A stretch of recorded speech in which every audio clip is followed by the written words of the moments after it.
binigyan na siya ng notice. Tapos ang nangyari nga niyan, kumuha na rin siya ng ng kanyang lawyer kasi ang decision ng ng IRCC is siya, i-revoke ang kanyang PR status, tapos mapapauwi siya at mababan pa siya.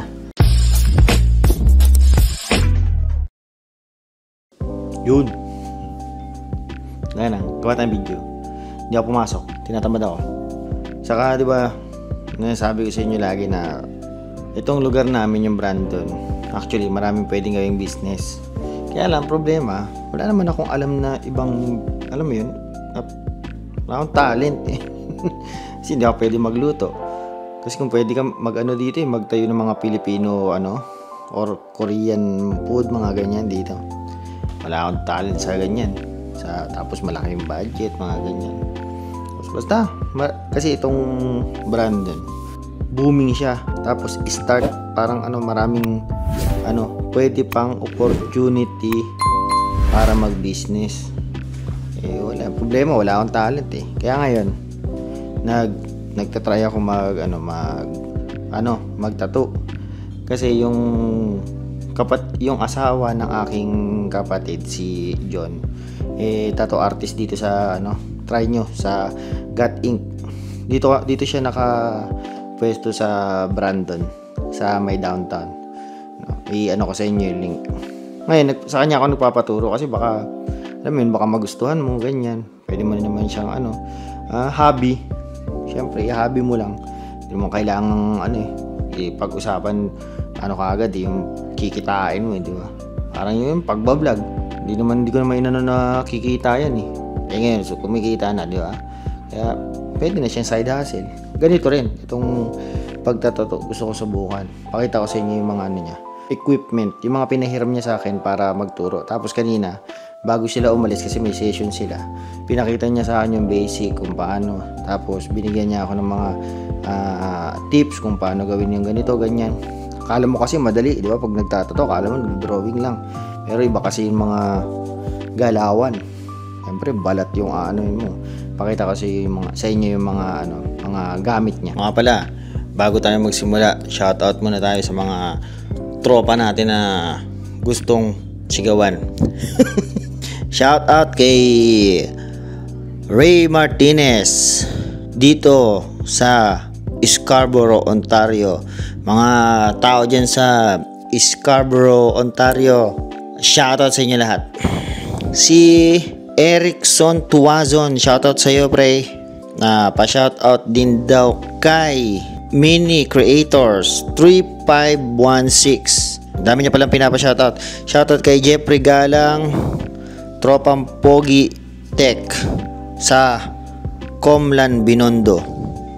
Shoutout sa inyo dyan, mga taga Binondo. Yung sa mga yung sa mga gusto magpa-shoutout, comment nyo lang dito sa video na to para sisigawan ko kayo. Yan, nakikita nyo ba ako? Wala lang. Natin?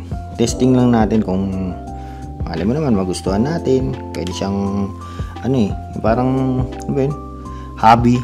Tapos tatatuan mo lang yung mga mga tropa mo, ganyan. Malay mo gumaling tayo, di ba? Hindi natin masabi.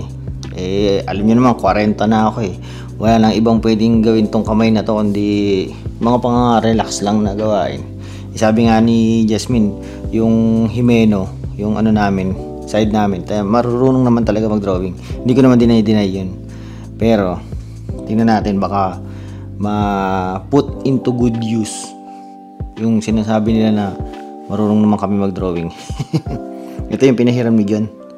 Yung yung machine niya, yung pantato. Lang to, yung para pag-practice, ganyan. Tapos ito yung needle, kinabit niya na, ginagamit ko kanina. Itong ink. Hindi naman pala ganun karami yung nauubos na ink, no? Yung yung cream na na pamprotect sa balat, ganyan. Saka para hindi kumalat yung ink. Na pagka nag-apply ka na ng ng ink, madali siyang punasan pagka merong ganyang ointment. Tapos ito nga pala yung mahalaga, fake na skin. Kasi di ba naalala ko dati, sa kaya sila nagpa-practice mag-tattoo? Nakikita ko pa dati sa balat ng baboy, mga ganun. Yung pala, Meron ng mga ganito, yung parang nabibilihan ng ng fake na skin. Marami sa Amazon, sa marami namang nabibilihan. Hindi ko lang alam kung magkano kasi binigay lang ni Jan to. Sabi ko nga sa kanya, kapag kunyari napagtripan ko na, bibili na ako ng mga ganito. Yun. Tapos ayan, nilagyan niya ng mga stencils. Yung mga pag-anuan ko, gagayahan ko, susundan ko na mga patterns ganyan para masanay ka lang sa feel ng pagtatato. Panis. Akala mo talaga marunong, Trip lang. Anong naman tayo Tapos, yun, subukan natin. Siyempre, gloves.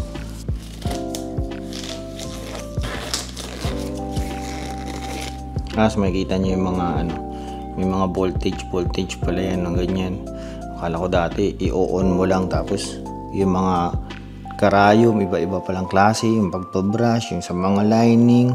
Ang dahil palang aaralin dito. Akala ko simple na nag-aano ka lang, nagdo-drawing ka lang, no? Narinig niya tumutunog. Tapos, ako pa yung gusto magtato. Ako naman yung wala pang tato, no?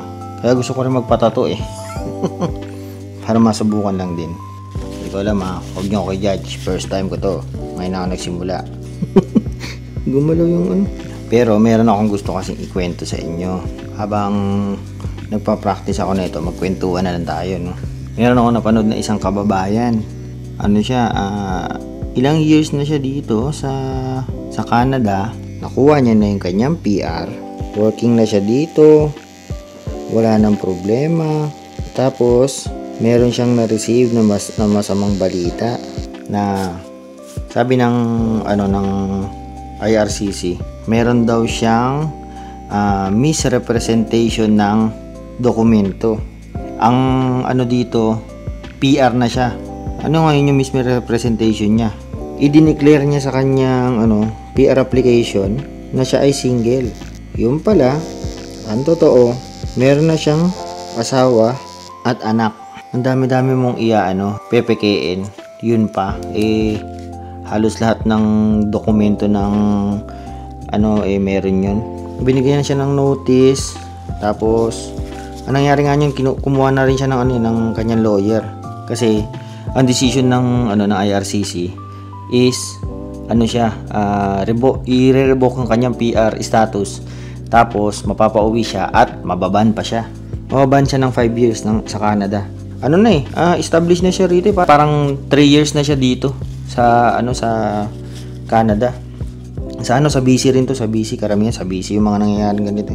Tapos yun, nasa ngayon siya, nasa process ng pag-aayos ng kanyang status. Ilalaban daw na wag siyang pauwiin.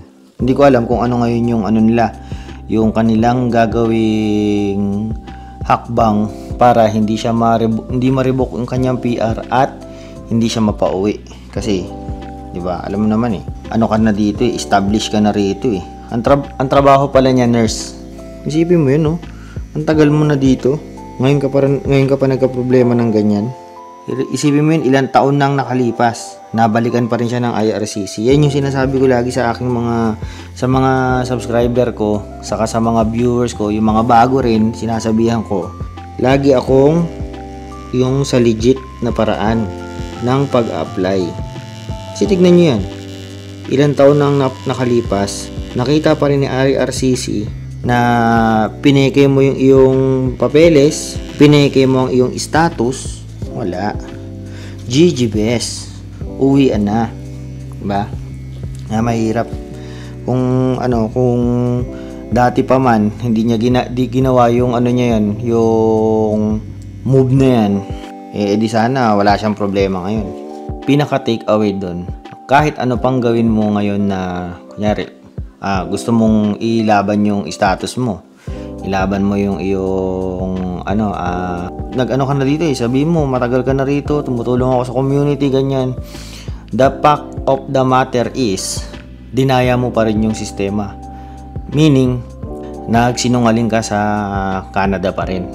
Kaya ka binigyan ng status ni Canada na permanent resident dito, kasi ang akala ni Canada honest ka sa lahat ng mga binigay mong mga dokumento, ganyan. Kaya walang excuse doon. Yun ang pinakapunot dulo. Kaya kung ano man yung maging pataw ni IRCC ni Canada, sana tanggapin niya na lang, no? Pero madaling sabihin yun sa katulad natin kasi wala tayo sa sitwasyon niya. Pero yun nga, sa kanya, hanggat kahit anong mangyari, niya yan, ipaglalaban yan. Kasi buhay niya nakasalalay dyan eh, na pag uwi ka ng Pilipinas, magiging iba talaga yung takbo ng buhay mo pag umuwi ka na ng Pilipinas, ganyan. Wala tayong magawa. Ganun talaga ang kanyang kapalaran. At ito, hindi ko alam kung ito ang magiging kapalaran natin. Ito yung first time natin na nag-practice, mga ganyan. Sana lang magawan ko ng time para mag-practice ng ganito. Kasi sa schedule ko kasi ang hirap ipasok. Kasi 'di ba yung schedule ko, yung everyday schedule ko ng weekdays, hatid sa misis ko, papasok ng trabaho diretso. Tapos pagdating ng trabaho, 'di ba nakikita nyo, nagagawa ako ng video sa sasakyan. O ngayon, i-edit ko yun. I-edit ko pa yun pag uwi dito sa bahay. Hindi pa yun. Nag-workout pa ako. Yung workout, pwede ko isakripisyo para magganito. Kaya lang, natatakot naman ako sa magiging katawan ko. Baka bigla ako lumubo talaga. Tapos yun, pagkatapos ko ng ganyan lahat-lahat, edit. Tapos upload pa.